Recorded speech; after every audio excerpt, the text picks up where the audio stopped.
Hi friends, Pandian store serial இனி வரப்புறம் எபிசோட்ஸ்க்கான promo தான் இந்த வீடியோவில் பார்க்க போகிறோம். வாங்க ஃப்ரெண்ட்ஸ் பார்க்கலாம். இப்போது மயிலை வீட்டை விட்டு வெளியே போக சொன்னாங்க. ஸோ மயில் போக மாட்டேன், நான் இங்கே தான் இருப்பேன் அப்படின்னு பிடிவாதமாக இருந்தாங்க. ஸோ குள்ளேலி வந்து விடாப்பிடியாக அவங்களோட பேகெல்லாம் தூக்கிட்டு வந்து வெளியில் போட்டு, இனி வீட்டுக்கும் உனக்கும் சம்மந்தமே கிடையாது, நீ இந்த வீட்டுக்குள்ளேயே நீ வரக்கூடாது அப்படின்னு சொல்லி கழுத்தை பிடிச்சி வெளியில் தள்ளிடுறாங்க. அக்கம் பக்கத்தில் இருக்கிற அத்தனை பேரும் நின்று வேடிக்கை தான் பார்த்துட்ருக்காங்க. குள்ளேலி உள்ளே போய் கதவை சாத்திக்கிறாங்க. அப்போ உள்ளே போனதுக்கப்புறமா ஐயோ ஐயோ ஐயோ நம்ம குடும்பமானமே வெளியே போய்கிட்டு இருக்குப்பா, தெரு முழுக்க நம்ம குடும்பத்தை தான் வேடிக்கை பார்த்துட்டு அங்கே நின்றுட்டுருக்காங்க அப்படின்னலாம் வந்து கொள்ளையிலே வந்து சொல்லிட்டுருக்காங்க. போச்சே, அவ்வளோதான், மானம் போச்சு, மரியாதை போச்சு, இனி இவர் இந்த வழியில் எப்படி தலை நிமிர்ந்து நடப்பார் அப்படின்னலாம் வந்து கோமதி பயங்கரமாக வருத்தப்பட்டு அழுதுட்டுருக்காங்க. கோமதி, நாம் என்ன பண்ணோம் இப்போது, எதுக்கு இப்படிலாம் அழுதுட்டுருக்கு அப்படின்னு. என்னங்க இவ்வளோ நடந்ததுக்கப்புறமும் நீங்கள் இந்த தெருவில் எப்படி தலை நிமிர்ந்து நடப்பீங்க? ஏன் உங்கள் மூத்த பையனுடைய சம்சாரம் மயில் வீட்டை விட்டு வெளியில் போயிட்டா, அவளை எல்லோரும் நீங்கள் வீட்டை விட்டு துரத்துட்டிங்களாமே அப்படின்னலாம் நம்மளை கேட்பாங்களே, எப்படி வெளியே தலை காட்டுறது அப்படின்னு வந்து கோமதி வருத்தப்பட்டு அழுதுட்டுருக்காங்க. நாம் எந்த தப்புமே பண்ணலையேம்மா, நாம் எதுக்கு வெக்கப்படணும், வருத்தப்படணும், தப்பு பண்ணதெல்லாம் அவதானம்மா, அவளே நல்லா ஊர் முன்னாடி சுற்றிட்டு தெரியிறப்போ நாம் ஏம்மா வருத்தப்படணும், விடுமா அப்படின்னு சொல்லிட்டு சரவணன் சொல்லிட்டு இருக்காரு. சரவணா, உன் வாழ்க்கை அப்படி போயிடுச்சேடா, உன் வாழ்க்கை அப்படி ஆனதுக்கு நாங்களாம் ஒரு காரணம் ஆகிட்டோம்மா அப்படின்னு கோமதி வருத்தப்பட்டு அழுகிறாங்க. அம்மா அப்படியெல்லாம் எதுவும் இல்லைம்மா, அந்த குடும்பம் மொத்தமும் போய் சொல்லி ஏமாறதுக்கு நீங்கள் என்னம்மா பண்ணுவீங்க அப்படின்னு சொல்லிட்டு கோமதியை பார்த்து சரவணன் சொல்லிட்டு இருக்காரு. வருத்தப்பட்டு மனசோடு போய் நிற்கிற இந்த சமயத்தில் கூட என் பிள்ளை எனக்கு ஆறுதல் சொல்கிறானே, அவனுக்கு நான் என்ன சொல்கிறதுன்னு தெரியலையே அப்படின்னு கோமதி வருத்தப்பட்டு அழுக ஆரம்பிக்கிறாங்க. அம்மா அழுகாதீங்க அப்படின்னு சொல்லிட்டு குழலியே சொல்லிட்டு இருக்காங்க. எல்லாருமே சரவணனுக்கு கோமதிக்கே ஆறுதல் தான் சொல்லிட்டு இருக்காங்க. பாண்டியனுக்கு என்ன அடுத்த வார்த்தை பேசுறதுன்னு தெரியல, ஒடிஞ்சு போய் நின்றுட்டுருக்காரு. அப்போது சரவணன் போயிட்டு பாண்டியன்கிட்ட பேசுகிறாரு. அப்பா நீங்கள் வருத்தப்படாதீங்கப்பா, எல்லாம் சரியாக போயிடும் அப்படின்னு. இல்லைடா, உன் வாழ்க்கையை நான் இப்படி நாசமாக்கிட்டேனே அப்படின்னு நான் சொன்ன ஒரு வார்த்தைக்காக அந்த பொண்ணு காலத்தில் தாலி கட்டினேன், இப்படி உன் வாழ்க்கை போயிடுச்சு அப்படின்னு பாண்டியன் சொல்கிறாரு.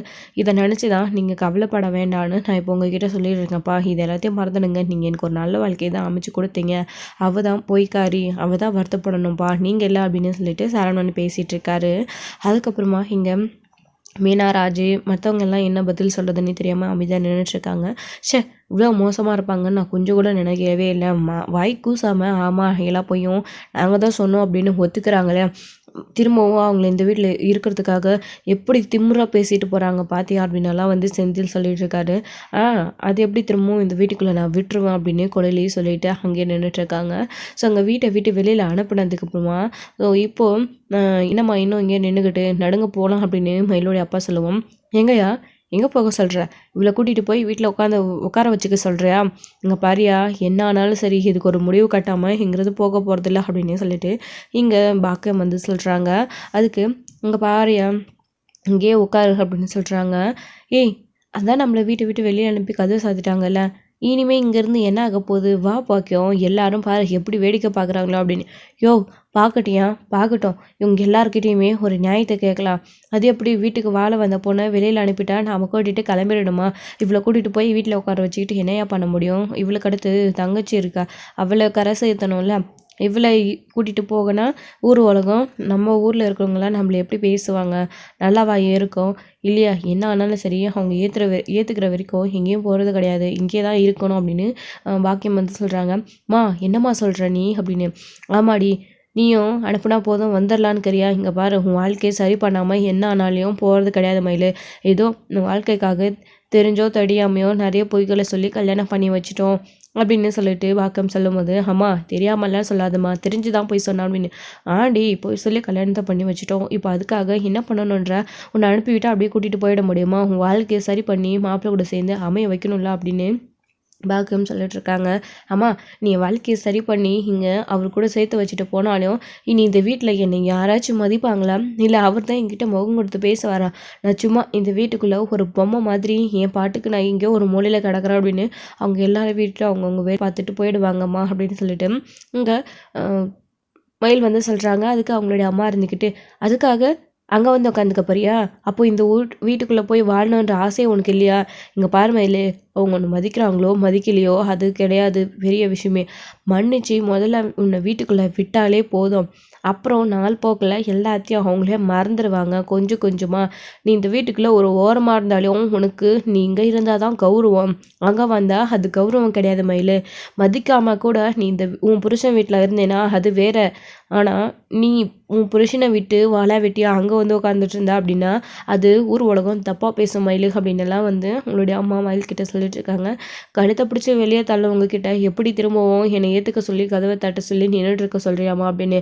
இங்கே பாரு மயில், என்ன ஆனாலும் சரி இந்த வீட்டை விட்டு ஒரு அடி கூட நம்ம எடுத்து வைக்கவே கூடாது. இங்கே தான் இருக்கணும்.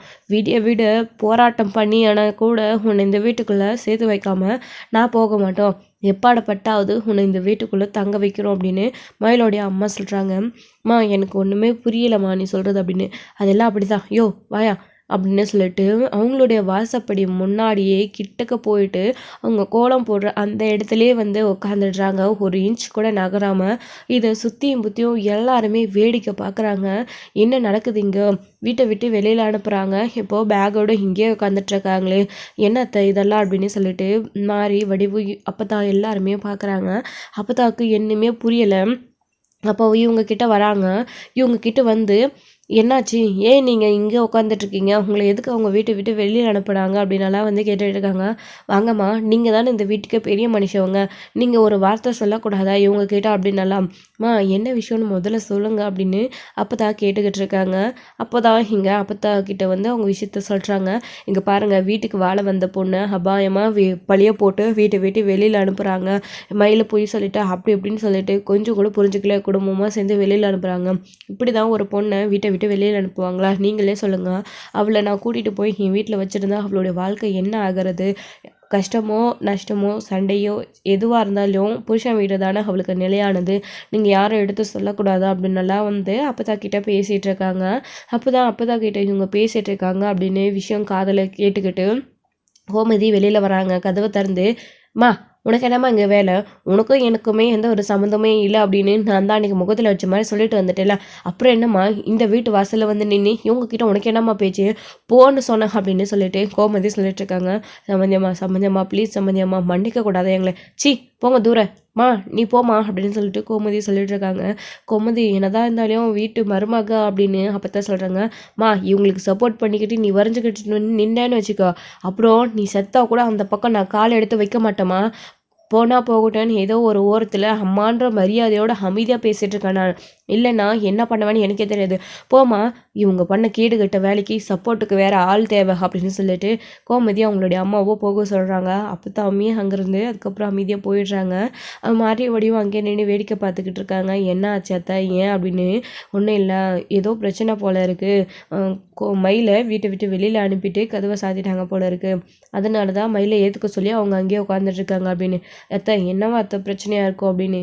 தெரியலையே என்ன பிரச்சனை அப்படின்னு தெளிவாக பேசலையே, அதுக்குள்ளே தான் கோமதி வந்து கத்திட்டாளே அப்படின்னு சொல்லிட்டு அப்போ தான் சொல்கிறாங்க. அப்போ தான் இங்கே கோமதியை உள்ளே போய் கதவை சாத்திக்கிறாங்க. அப்போது சக்திவேல் முத்துவேல் இவங்க எல்லாரும் வராங்க. வந்து என்ன இதுன்னு நம்ம வீட்டு முன்னாடி இவ்வளோ கூட்டம் இருக்குது அப்படின்னு சக்திவேல் ஒரு பக்கம் சொல்கிறாரு. அப்போ தான் மதியம் சாப்பாட்டுக்காக கடையிலேருந்து பழனியுமே வீட்டுக்கு வராங்க. வீட்டுக்கு வந்து 2 பேரும் ஒரே சமயத்தில் நிற்கிறாங்க. என்னாச்சு அத்தா, என்னாச்சு, ஏன் எல்லோரும் இங்கே நின்றுட்டுருக்கீங்க, என்ன அந்த வீட்டு மாதம் முன்னாடி யாராவது உட்காந்துட்ருக்காங்களா அப்படின்னு எல்லாம் வந்து கேட்டுட்ருக்காரு முத்துவேலுமே கூட மாறிக்கிட்ட. அப்போது தெரியலங்க, ஏதோ பிரச்சனை போட இருக்குது அப்படின்னு. அதுக்கு ஏன் இப்படி அக்கம் பக்கத்தில் இருக்கவங்கெல்லாம் இப்படி வந்து உட்காந்துட்ருக்காங்க அப்படின்னு முத்துவேல் சொல்லிட்டுருக்காங்க. அதான் என்ன பிரச்சனை அப்படின்னு பழனியுமே அப்போ கிட்ட கேட்டுட்ருக்காங்க. ஸோ இங்கே யோ இங்கே என்னையா பழமாக காட்டிகிட்டு இருக்காங்க, நின்று வேடிக்கை பார்த்து நின்றுட்டுருக்கீங்க, பேசாமல் போவீங்களா? அக்கம் பக்கத்தை வீட்டுக்குள்ளே ஏதோ சத்தம் கேட்டுக்கூடாதே, உடனே ஓடி வந்து நின்று விடுவீங்களே அப்படின்னு சொல்லிட்டு இங்கே சக்திவேல் சொல்லிட்டுருக்காரு. இல்லைப்பா பாலி அண்ணனோட வீட்டில் ஏதோ பிரச்சனை போல் இருக்குது, அதாப்பா வந்தோம் அப்படின்னு. பிரச்சனைனா நீங்கள் அப்படியே ஓடி வந்து சரி பண்ணிவிடுவீங்க போல பாரு, உன்னை அதுக்கு தான் அந்த பாண்டிய பையன் கூப்பிட்டானா, ஒழுங்கு மரியாதை இங்கே வந்து போயிடுங்க அப்படின்னு சொல்லிட்டு துரத்தி விட்டுறாரு சக்திவேல். ஆஹா, பக்கத்து வீட்டில் ஏதோ சண்டை அப்படின்னு சொல்லி ரொம்ப சந்தோஷப்படுறாங்க சக்திவேலுமே. அத்தா அதுங்க எப்படியாச்சும் அடிச்சுக்கிட்டு சாகட்டுமா அத்தா, நீ என்ன இங்கே நின்று வேடிக்கை பார்த்துட்ருக்க, என்ன மக பாசம் அப்படியே பொங்கி வலியுதோ, உன்கிட்ட அவங்க என்ன பிரச்சனை ஏதுன்னு சொன்னாங்கன்னா உன்னையே மதிக்காத தூக்கி எறிஞ்சவங்க கிட்ட நீ என்ன அப்பதான் நின்று வேடிக்கை பார்த்துட்டு இருக்க அத்தா வா போலாம் அப்படின்னு சொல்லிட்டு குமரவேல் அதுக்கப்புறம் முத்துவேல் சக்திவேல் எல்லாருமே கூப்பிட்டு இருக்காங்க உள்ள. ஏய் அத்தாவை கொட்டுட்டு உள்ளவாடி அப்படின்னெல்லாம் வந்து வடிவுக்கிட்டேயும் மாறிக்கிட்டேயும் மாற்றி மாற்றி முத்துவேலும் சக்திவேலும் சொல்லிக்கிட்டு இருக்காரு.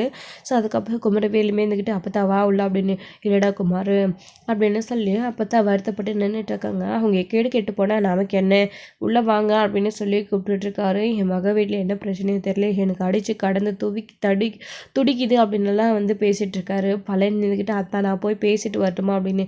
டேய் நீ போனால் உன்னை என்னென்னடா மதிப்பாங்களாடா, எதுக்குடா தேவையில்லாமல் நீயே போய் அசிங்கப்பட்டு வர்றதுக்காக நீயே கிளம்பி இப்போ போறியா, தேவையில்லாத வந்துடுடா அப்படின்னு முத்துவேலும் சக்திவேலும் சொல்லிட்டு இருக்காங்க.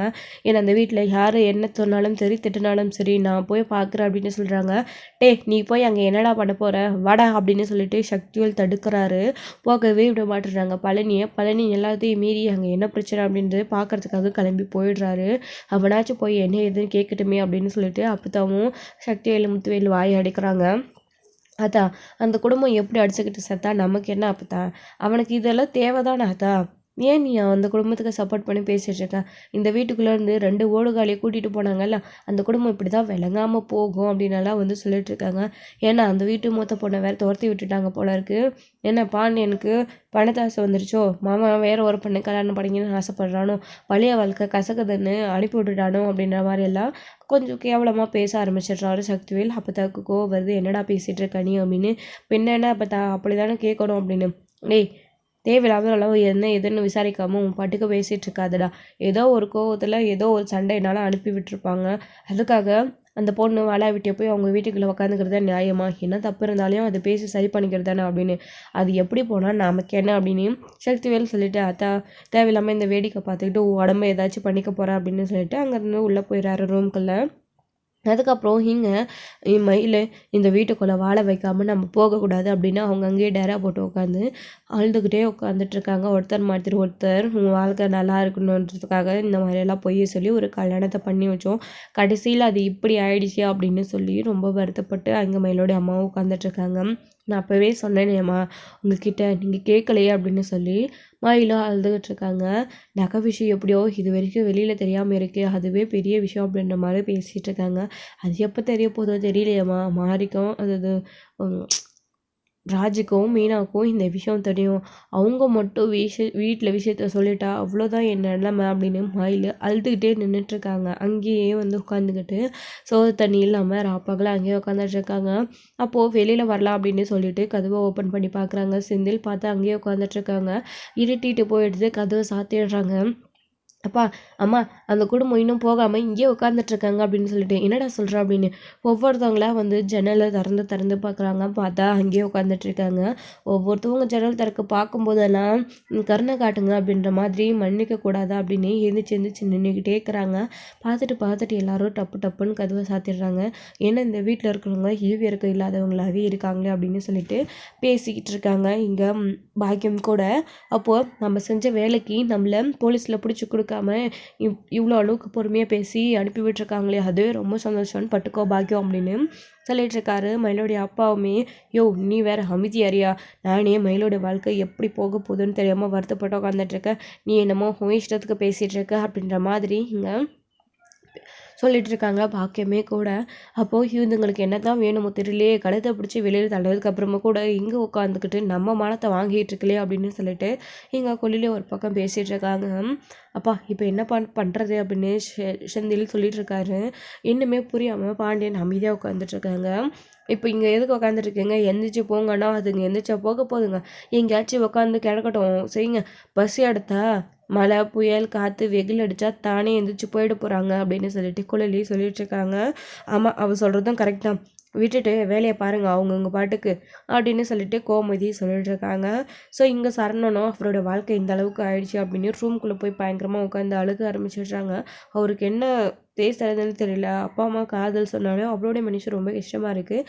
கதிர் அதுக்கப்புறம் செந்தில் இவங்கெல்லாம் கூட்டிகிட்டு போய் சரவணனை வந்து ஆறுதல் சொல்லிட்டு இருக்காங்க. ஸோ அவங்க வந்து தனியாக வந்து மொட்டை மாடிக்கு வந்து போயிட்டு அங்கே நின்று இவளை பார்த்துக்கிட்டு மயிலை பார்த்துக்கிட்டு சரவணனுக்கு அவ்வளோக்கும் வந்து நல்லா வந்து போதை ஸோ நல்லா பீர் குடிக்க ஆரம்பிச்சிடுறாங்க. ஸோ பயங்கரமாக குடிக்க ஆரம்பிச்சிடுறாங்க. சரவணன் வந்துட்டு செந்திலும் இன்றைக்கி ஒரு நாளைக்கு தானே அண்ணன் குடிச்சிட்டு போகட்டும், எவ்வளோ மனசில் வலியையும் வச்சுருந்தா இந்த மாதிரியெல்லாம் அண்ணன் இருந்திருக்கும், அவருக்கும் ரொம்ப மனசு கஷ்டமாக இருக்குல்ல, ஒரு நாளைக்கு அப்படின்னு சொல்லிட்டு செந்திலும் விட்டுட்டு சொல்கிறாரு. கதிர் இருந்துக்கிட்டு வேண்டாம் இதெல்லாம் தப்புன்னு அப்படின்னு, டேய் விட்டுடா அண்ணன் இன்றைக்கி ஒரு நாளைக்கு தானே வேணும்னா நீ ஒரு கட்டிங் போடுற அப்படின்னா, இல்லை நான் எனக்கு வேணாம் அப்படின்னு சொல்கிறாங்க. அதாவது செந்திலும் சரவணனும் பயங்கரமாக குடிக்க ஆரம்பிச்சிடுறாங்க. செந்தில் பயங்கரமாக ஊற்றி கொடுத்துட்றாரு சரவணனுக்கு. குடிச்சிட்டு மேலே நின்றுக்கிட்டு சரவணன் பயங்கரமாக பாட்டெல்லாம் பாடி என் வாழ்க்கை இப்படி போயிடுச்சு அப்படின்னு பொழுமைக்கிட்ட வருத்தப்பட்டு அழுக ஆரம்பிச்சிடுறாங்க. அப்போது இங்கே மீனா வீட்டில் இருக்கவங்க எல்லாருமே மாமா மேலே குடிச்சிட்டு பேசிகிட்டு இருக்காரு அப்படின்னு சொல்லிட்டு இவங்க எல்லாரும் பேசிகிட்டு இருக்காங்க. ஐயோ ஐயோ என் வாழ்க்கை அப்படியே போயிடுச்சு, மாமா இந்த அளவுக்கு குடிச்சிட்டு வருத்தப்பட்டு அழுகிறாரு அப்படின்னு மயில் ஒரு பக்கம் தலையை அடிச்சுட்டு அழுதுட்டு இருக்காங்க. இந்த மனுஷனை ஏமாத்திட்டானே அப்படின்னு சொல்லிட்டு எல்லாம் உங்களால் தான் அப்படின்னு மயில் பேசிகிட்டு இருக்காங்க. இன்னொரு பக்கம் இவனுக்கு யாரும் கொடுத்தது அப்படின்னு சொல்லிட்டு கோமதி ஒரு பக்கம் கேட்டுட்ருக்காங்க. அப்போ தான் பாண்டியன் வந்துக்கிட்டு ஏய் விடுடி, அவனும் எவ்வளவோ கஷ்டத்தெல்லாம் மனசுக்குள்ளே வச்சுட்டு இருந்தான், என்றைக்குமே என் பையன் குடிக்கிறவனுக்கு கிடையாது, இன்றைக்கி குடிச்சிருக்கான் அப்படின்னா அவன் மனசில் எவ்வளோ கஷ்டம் இருக்கான், அது எல்லாத்தையும் மறந்துட்டு அவன் நிம்மதியாக தூங்கணுன்னா அவனுக்கு ஒரே மருந்து அது மட்டும்தான், எல்லாரும் போய் படுங்கப்பா, அவன் கொஞ்சம் நேரத்துலேயே வந்துடுவான் அப்படின்னு சொல்லிட்டு இங்கே பாண்டியன் சொல்லிட்டுருக்காரு. கொஞ்ச நேரத்துலேயே எல்லோரும் ரூம்குள்ளே போய் வருத்தப்பட்டு ஆளாளுக்கு ஒரு முறையில் அழுக ஆரம்பிச்சிடுறாங்க. அரசி மயில் கோமதி கிட்ட போயிட்டு உட்காந்து பயங்கரமாக வருத்தப்பட்டு ஒருத்தர் மடியில் படுத்துக்கிட்டு அழுதுட்டு இருக்காங்க. அப்போ பாண்டியன் மேலுக்கு போகிறாரு. மேலுக்கு போய் செந்தில் அதாவது அவங்க எல்லாம் குடிச்சிட்டு உட்காந்துக்கிறத பார்த்த உடனே நீ தான் இவனுக்கு ஊற்றி கொடுத்தியாடா அப்படின்னு. அப்பா அது வந்து அப்படின்னு, டே எது கூட அந்த தேவையில்லாத வேலை, அவனே ஏற்கனவே ரொம்ப கஷ்டத்தில் இருக்கான் அப்படின்னு. அப்பா அதுக்கு தான்ப்பா அப்படின்னு சொல்லிட்டு, இருந்தாலையும் தப்புடா அப்படின்னு சொல்லிட்டு பாண்டியன் பேசிகிட்டு இருக்காரு. அதுக்கப்புறம் எனக்கு ஒன்று ஊற்றுடா அப்படின்னு சொல்கிறாரு. அப்பா நீங்களா அப்படின்னு, ஊத்துடா அப்படின்னு சொல்லிட்டு அவனுக்கு எந்த அளவுக்கு கஷ்டம் இருக்கோ அதே அளவுக்கு தான் எனக்கு கஷ்டமாக இருக்குது அப்படின்னு குடிச்சிட்டு பாண்டியனும் உட்காந்து சரவணன் கிட்ட இப்படியெல்லாம் பண்ணிட்டேன், உன் வாழ்க்கையை நான் நாசம் பண்ணிட்டேன் அப்படின்னு எல்லாம் சொல்லி போதையில் ஒருவரைக்கிட்டு பயங்கரமாக வருத்தப்பட்டு அழுதுட்டு இருக்காங்க. இங்கே செந்திலுக்கும் அதுக்கப்புறம் வீட்டில் இருக்கவங்க எல்லாருக்குமே வந்து பாண்டியனுக்கும் சரவணனுக்கும் கதிர் ஆறுதல் சொல்லி போதும் டைம் ஆகிடுச்சு நடுங்க படுக்கலாம் அப்படின்னு சொல்லி கூட்டிகிட்டு ஒருத்தராக கூட்டிகிட்டு கீழே வந்துட்டுருக்காங்க. சரவணனை முதல்ல வந்து படுக்க வச்சு ரூமில் வந்து தூங்க வைக்கிறாங்க. அதுக்கப்புறம் சரவணன் சாப்பிட்டானா அப்படின்னு சொல்லிட்டு இல்லை அப்படின்னு சொல்லிட்டு செந்திலும் கதிரும் சொல்லிட்டுருக்காங்க. சாப்பாடு கொடுத்துருக்கலாம்ல அப்படின்னு, அண்ணா எவ்வளவோ கொடுத்து பார்த்தோம் வேணான்னு சொல்லிடுச்சு அப்படின்னு. சரி அவனுக்கு ஒரு நாளைக்கு சரியாயிடுச்சுன்னா சாப்பிடுவான் அப்படின்ற மாதிரி பாண்டியன் பேசிட்டு ரூம்குள்ளே போயிடுறாங்க. ஸோ இதோட இந்த எபிசோட் வந்து முடிச்சிருக்காங்க. அடுத்தடுத்த எபிசோடில் என்ன நடக்க போகுது, மயிலை ஏற்றுப்பாங்களா அந்த வீட்டில், இல்லை திரும்பவும் இதுக்கு மேலே இங்கே இருந்தால் உனக்கு அவ்வளோதான் மரியாதை அப்படின்னு அங்கே வீட்டு வாசல்லேருந்து துரத்து விட போகிறாங்களா, ஸோ என்ன நடக்க போகுது, மயிலோடைய ஃபேமிலி என்ன பண்ண போகிறாங்க அப்படின்றதெல்லாம் வெயிட் பண்ணி நெக்ஸ்ட் வீடியோவில் பார்க்கலாம். Friends thank you. இந்த வீடியோ உங்களுக்கு பிடிச்சிருந்தா லைக் பண்ணுங்கள், ஷேர் பண்ணுங்கள், கமெண்ட் பண்ணுங்கள்.